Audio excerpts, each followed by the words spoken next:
Eu vejo na TV o que eles falam sobre o jovem, não é sério. Que o jovem do Brasil não quer levar a sério. Eu vejo na TV o que eles falam sobre o jovem, não é sério. Não é sério. Eu sempre quis falar, nunca tive chance. E tudo que eu queria estava fora do meu alcance. Se liga. Já faz um tempo, mas eu gosto de lembrar cada lugar, um lugar. Eu sei como é difícil acreditar, mas essa coisa um dia vai mudar. Se não mudar para onde for, não cansado de tentar de novo, passa a bola, joga o jogo.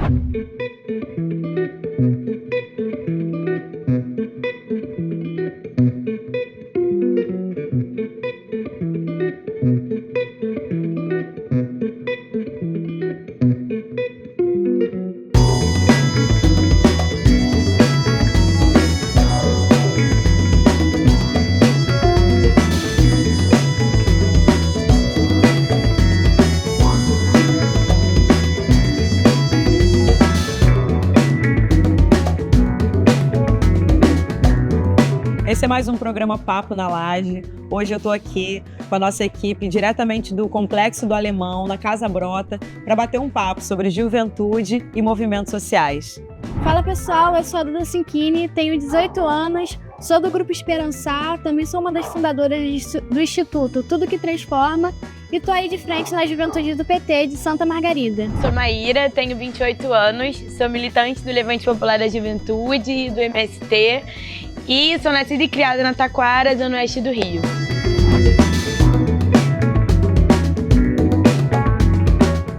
Bom, eu estou muito feliz, em estar com vocês para a gente trocar esse papo.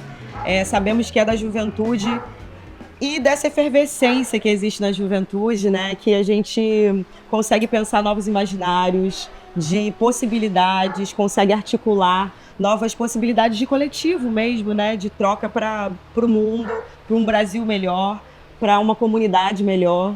E estamos aqui com vocês para ouvir um pouco da trajetória de vocês. Então eu queria saber como é que vocês estão inseridas dentro dos movimentos que vocês estão, o que levou vocês a esses movimentos sociais? Eu comecei, eu acho que um pouco muito cedo, com 14 anos. Eu digo que fui resgatada pelo Grupo Esperançar na escola pública, onde eu estudava, no 8º ano. E ali eu tive uma noção do que era um pouco o movimento social e foi se criando um coletivo, um grupo de amigos.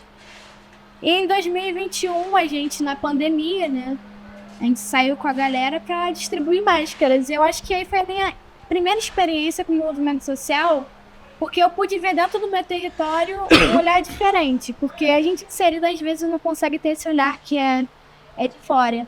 E aí, com isso tudo vai se construindo, a consciência política, essa questão de lutar. A gente passou aí 4 anos terrível. E é mais ou menos nessa pegada que eu vou caminhando, E aí, na área da educação, eu sou sou formada pelo Instituto de Educação Sara Pichek, fui presidente do Grêmio lá por um tempo. Também, quando eu fui presidente, foi um período muito difícil na educação, porque foi um ano de greve, Uma greve que não foi muito divulgada, mas que o Estado estava em greve. Sim. Então, eu vou nessa caminhada aí. Bom, eu tenho 28 anos, sou nascida e criada na Taquara. E eu comecei a militar também no movimento secundarista em 2012. Peguei ali uma época, que o Rio de Janeiro estava debatendo com muita efervescência o debate sobre mobilidade urbana, sobre mega eventos, sobre as transformações estruturais que a gente viu na nossa cidade acontecendo. E foi um pouco nessas contradições, vendo o meu bairro, na Taquara, se transformando com novas instalações, novos equipamentos, mas ao mesmo tempo um aumento, também da pobreza, das desigualdades, que eu comecei a me engajar politicamente. Mas eu também venho de uma família militante que construiu um movimento territorial na região de Jacarepaguá desde a década de 80, assim. Então, nasci um pouco vendo essas movimentações, as pessoas falando sobre a justiça social, que eu acho que é algo que eu carrego dentro de mim desde muito jovem, assim. De perceber, de sentir de fato as dores, as angústias. Eu lembro que quando eu era pequena, na noite de Natal, eu ia comprar alguma coisa com a minha mãe e eu via as atendentes de supermercados. Eu pensava assim, caramba, essas pessoas deveriam estar na família como eu tô tendo o direito de estar com a minha família, sabe?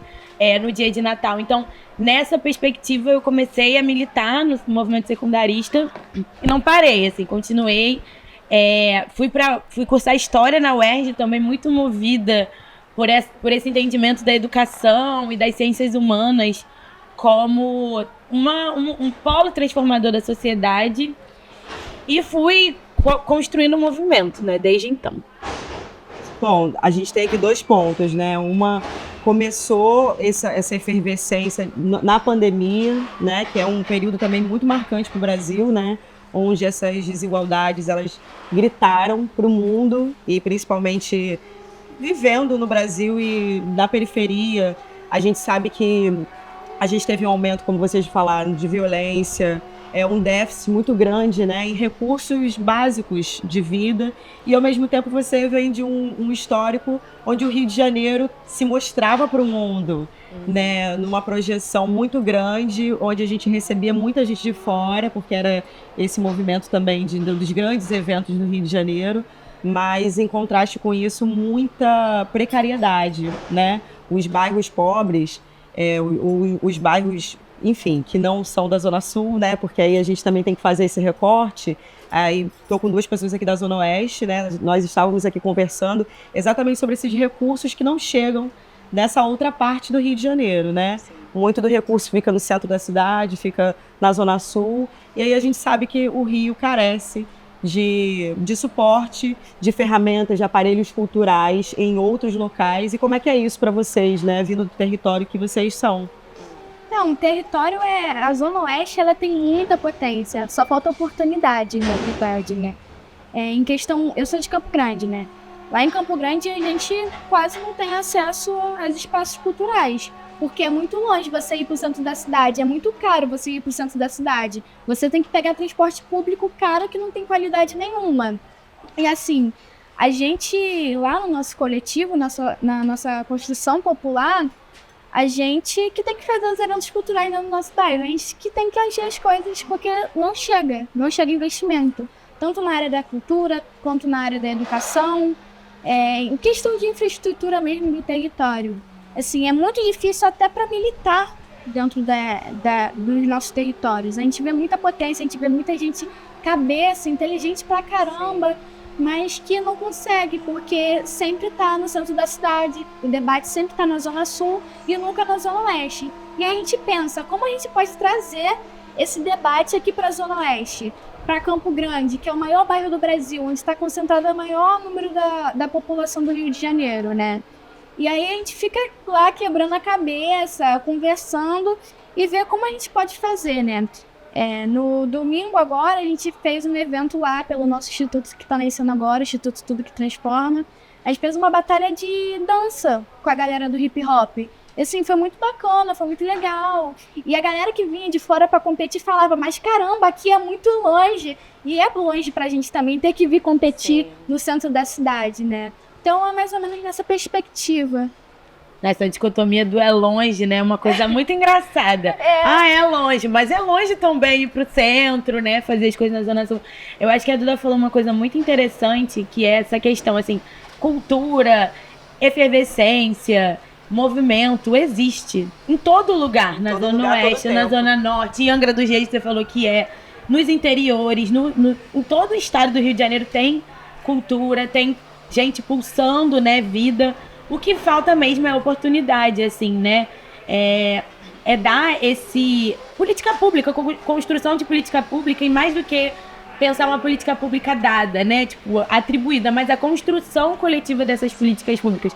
Porque eu acho que a gente entra num ponto que é muito importante, que é não subestimar a juventude brasileira, a juventude carioca, a juventude fluminense. Duda falou sobre essa questão das campanhas de solidariedade.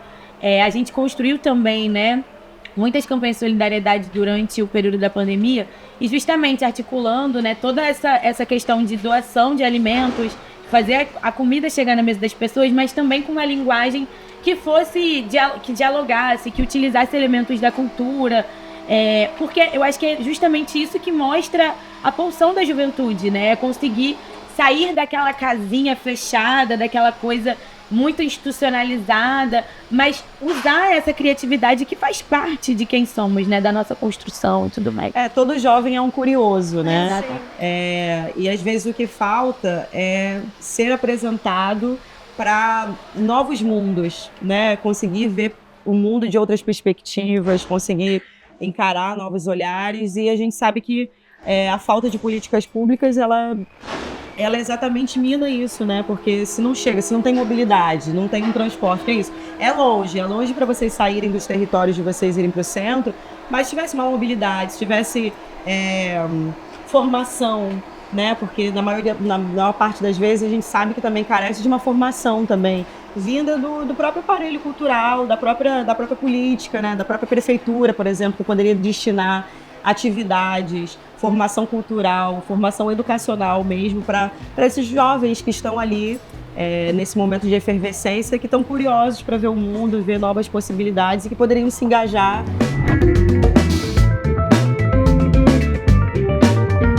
Eu venho de movimento social também, né? E eu costumo achar que eu fui resgatada, porque é isso.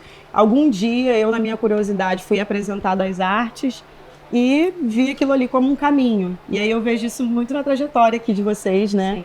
Que é essa possibilidade de olhar a política e falar, não, eu posso construir algo diferente. E por isso vocês estão dentro de movimentos sociais, né? Fazendo barulho, fazendo movimento. E eu queria que vocês falassem um pouquinho também sobre esses movimentos. Você falou desse coletivo que está iniciando agora, das atividades que vocês estão fazendo, mas como é isso? Como é que funciona lá dentro? O que vocês estão construindo?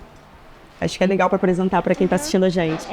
Como a Mayra falou, a juventude é criatividade, né? Acho que a gente vem muito contra essa política sisuda, pesada, que realmente se apresenta chato justamente para ter esse afastamento, né, da juventude com a política, das pessoas no geral.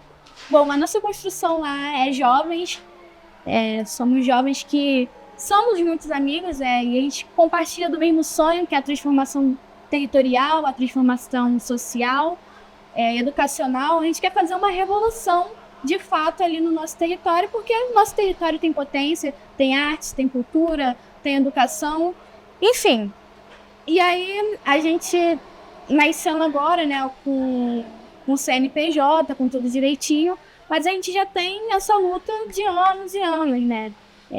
Uma das primeiras atividades que a gente fez, ainda como Esperançar, que o Esperançar é um coletivo dentro do Instituto, dentro da nossa ONG, a gente fez um festival onde a gente fez várias mesas de debate, de conversa, e eu com 15 anos já mediei minha primeira mesa, então assim, eu sou uma pessoa muito tímida, então falar pra mim sempre foi um desafio, tá? Que hoje é um desafio que eu tô vencendo. E aí eu medi minha primeira mesa com os 15 anos, e essa construção foi fortalecendo, e aí no 29 de março, que é um subbairro ali de Campo Grande, a gente vê uma precariedade muito grande na parte da cultura, a gente vê muitas crianças nas ruas, e isso é uma realidade muito triste. E aí a gente foi buscar a história do nosso território, a história do nosso bairro. O 29 de março, ele é uma ocupação recente, tem 30 anos no máximo, e a gente pesquisando, caramba, como surgiu, e aí a gente decidiu fazer um documentário sobre o bairro, sobre como surgiu a ocupação. E aí a gente fez esse documentário e a gente falou, caramba, tem um monte de criança que nunca foi no cinema. Vamos fazer um cine ao ar livre para essas crianças, mostrando a história do nosso próprio território. E aí foi uma das primeiras ações que surgiram e que foi crescendo essa vontade, né, de entender melhor o nosso território, entender aonde a política entra nisso, né, e como a gente, como juventude, pode estar atuando ali. Então, mais ou menos nasceu assim. E aí, recentemente, a gente está com uma parceria com o Cara Virada, que é um clube de futebol ali do nosso bairro. E tá dando muito certo. A gente está fazendo um reforço escolar com as crianças. E a gente trabalha toda uma perspectiva antirracista com ela. No sábado, a gente fez o circuito com eles pela Pequena África. Para mostrar que o Rio de Janeiro tem memória, E antes disso mesmo, desse circuito que a gente fez na Pequena África, a gente fez o circuito no nosso próprio território, com os moradores antigos, para eles explicarem para essas crianças como tudo surgiu, a memória, a ancestralidade. E é nessa pegada educacional, né? O Paulo Freire, ele fala muito que a educação passa pelo encantamento da palavra, que deixa a criança curiosa para saber o que vem depois, como surgiu. Acho que é isso, né? Trabalhar a criatividade, o encantamento da palavra e indo de encontro aos desafios que tem dentro do nosso bairro e ver como a gente pode solucionar. Legal. Não, acho que a educação ela é um ponto muito importante, né? E na minha trajetória ela se encontra com o Levante Popular da Juventude e, portanto, também com os movimentos da Via Campesina, assim. Que o MST, né, é a cara mais pública, assim, embora eu tenha outros também. O Levante, ele é um movimento que nasceu em 2012, né? Se nacionaliza em 2012. Ele vem como uma parte, assim, da organização da juventude na cidade, mas também tem uma parte no campo e pretende organizar a juventude onde quer que ela esteja. Então, na cidade, no campo, e aí essa articulação com o MST e com os movimentos da Via Campesina e nas favelas, né? Então, é um projeto, um desafio ousado, porque quando a gente fala juventude, né? A gente está falando de juventudes, no plural, não é uma categoria única. Acho que as experiências que Duda traz, tudo que a gente consegue trazer aqui nesse debate hoje, consegue mostrar muito isso, né? E o Levante tem essa perspectiva. E ele nasce fazendo uma ação também ousada, que foi os crachos aos torturadores da ditadura militar. O Didi, que está aqui atrás das câmeras, que não me deixe mentir, ele estava, né, nesse processo, enfim, foi um dos fundadores também desse movimento.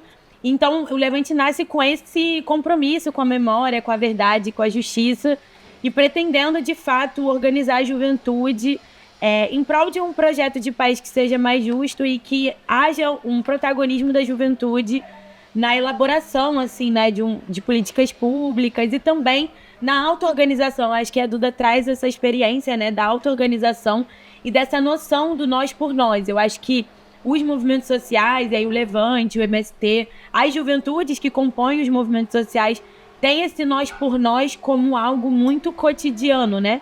Porque a gente acaba fazendo sempre na brecha do Estado. Então o Levante é um pouco, ele traz esse sentido, né, do fazer coletivo nos territórios, de organização da juventude, onde quer que ela esteja.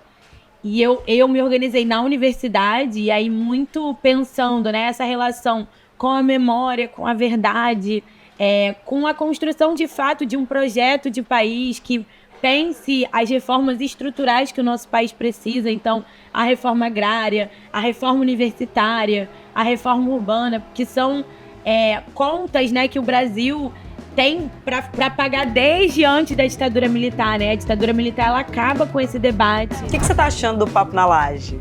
Te convido para seguir a gente no YouTube e no Instagram. Aqui tem o QR Code das nossas redes sociais. Te convido também para maratonar a primeira temporada e a segunda temporada. Vem com a gente. Eu tenho um sonho, que é a gente conseguir perceber as transformações estruturais que a gente precisa fazer e, de fato, transformá-las, né? Enfim, e com menos desigualdade. Eu acho que, de fato, é algo que a gente precisa muito para tornar o Brasil com a cara do nosso povo brasileiro, que eu acho que é muito bonito, criativo e pulsante. Porque incômodos, né, são muitos, né? E aí, você tocar no ponto da organização, de fato, é algo que aponta realmente uma ação, né? Porque, por exemplo, vou dar o exemplo de 2013, né? Nós fomos para a rua, sim, tinha muita indignação, né? Mas eram tantas as indignações e a gente estava tão desarticulado ao mesmo tempo, e ao mesmo tempo tinha muita articulação, né? Então, essa organização como uma seta para o futuro, ela é muito necessária e ela já acontece nas coisas que vocês estão fazendo, em outros movimentos, em outras juventudes também, como você bem citou, né? Porque nós somos muito plurais, somos muito múltiplas, mas ao mesmo tempo como essa seta para o futuro aponta, né? Tipo, de um lugar de organização, de mirada mesmo, para você alcançar coisas práticas. E aí eu penso em vocês duas, tem os movimentos, né, que vocês estão inseridas, e tem os sonhos individuais também, os desejos individuais de vocês. Você, Duda, quer estar apontando para onde na sua construção, na sua formação, O que você está dando continuidade, você individualmente, e claro, né, que sempre vai ser para o coletivo. Então, acabei o ensino médio agora, recentemente. Sou vestibulando, inclusive quero entrar para a UERJ, pedagogia, porque a área da educação, acho que é o pontapé inicial para a transformação social, eu acho que é o que vai mudar de fato esse país. Mas só vai mudar esse país com estrutura também para os professores, para as professoras. As minhas aspirações individuais é coletiva, na verdade. Não tem como desvincular o coletivo, né?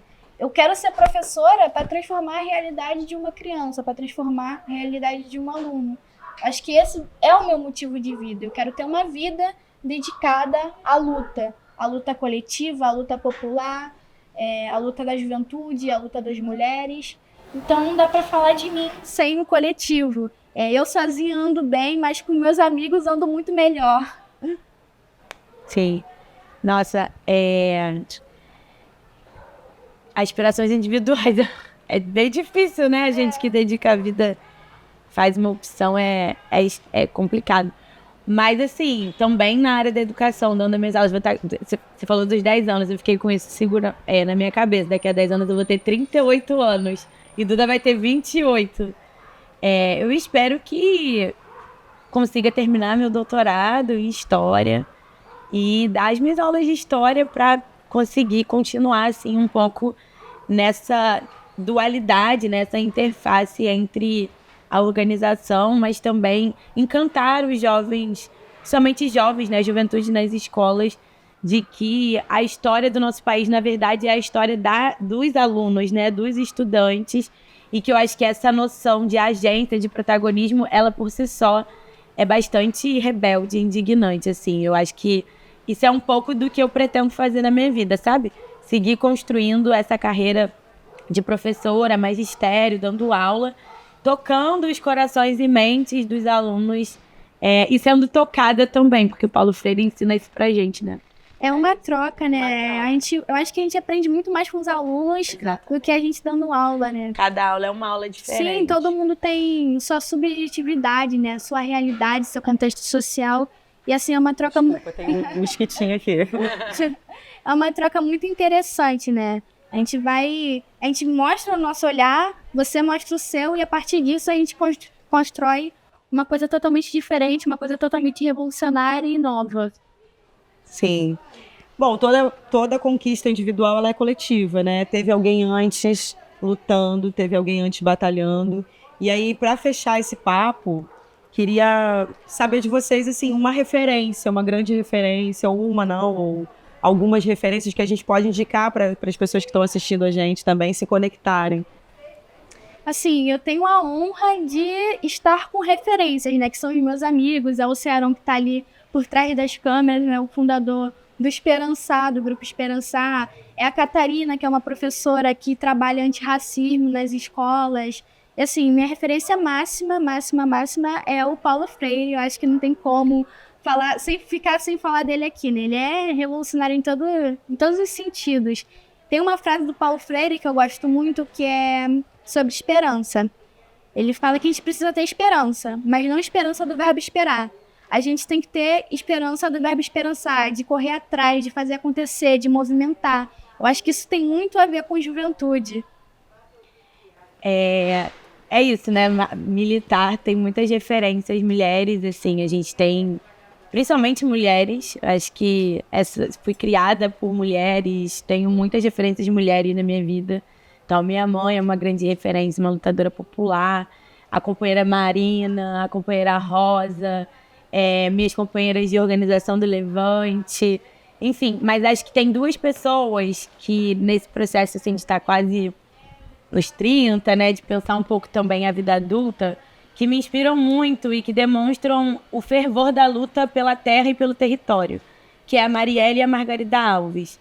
Eu tenho refletido muito sobre essa relação que existe entre as mulheres da cidade e do campo, e eu acho que a luta pelos territórios, ela move a vida das pessoas. A gente está aqui falando disso, né? Então, a Margarida Alves que lutou, né, pelo direito à terra, e a Marielle que também lutou pelo direito aos territórios de favela serem livres e que teve a vida interrompida E que se hoje nós estamos aqui conseguindo construir política, falando sobre a vida das mulheres negras, com certeza é porque a Marielle deu, assim, né, trouxe para nós essa reflexão sobre a importância de continuar lutando, assim como a Margarida Alves também trouxe a importância de lutar pela reforma agrária popular, assim. Então, acho que é 2 referências que eu tenho tido nesses quase 30 da minha vida. Levantar a voz e movimentar, né? Com ações.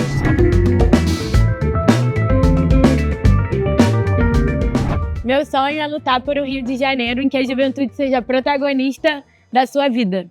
Fala, companheira, o meu sonho é transformar a nossa geração, essa juventude, numa geração consciente e responsável pelo futuro.